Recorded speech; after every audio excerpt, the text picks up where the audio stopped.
Exercice 3. Réaliser la figure et placer les points A, B, C tels que le vecteur U c'est égal à OA, vecteur V égal à OB et W égal à CO. Donc il faut placer les points A, B et C en nous basant sur notre dessin.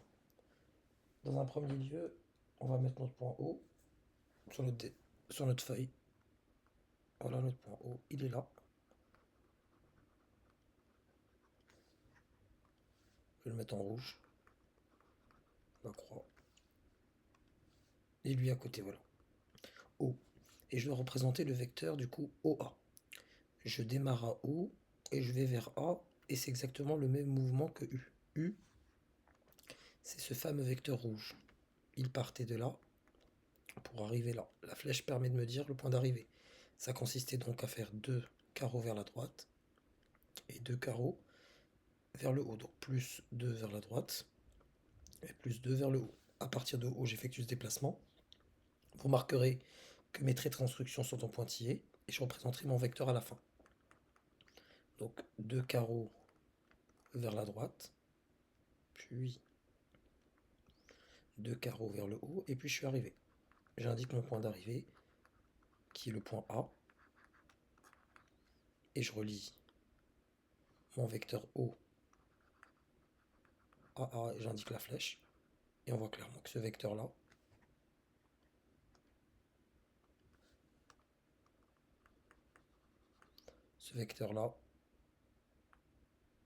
il est égal au vecteur U, ce déplacement-là.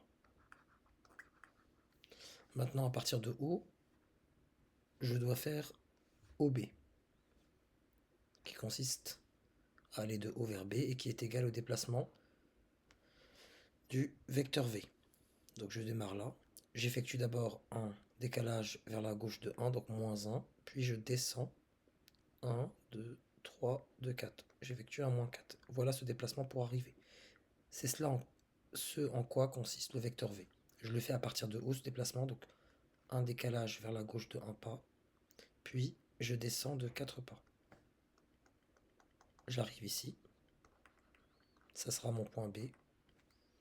Je relie mon point O à B, je mets ma flèche, et je constate que ce déplacement c'est exactement le vecteur V.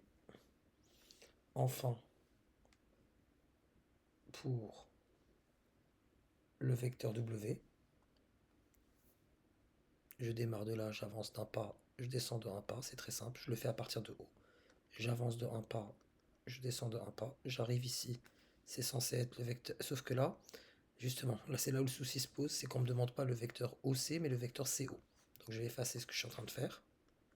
Je me suis jeté bêtement sur un mimétisme par rapport à ce qui se représente, on me demande le vecteur CO.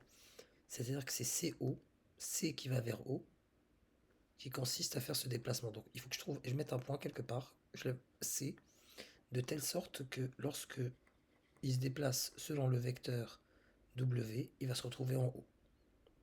Il suffit de faire le contraire. Donc là, c'est comme si j'avais mon point O ici et chercher mon point C là. Donc pour aller de haut vers C, c'est le contraire. C'est un pas vers la gauche et un pas vers le haut. Je le fais à partir du point O. Un pas vers la gauche, un pas vers le haut. Je peux placer mon vecteur, ou plutôt mon point C. Et en reliant C à O, qu'est-ce qu'on constate? C'est que ce déplacement de C vers O, c'est exactement le vecteur W.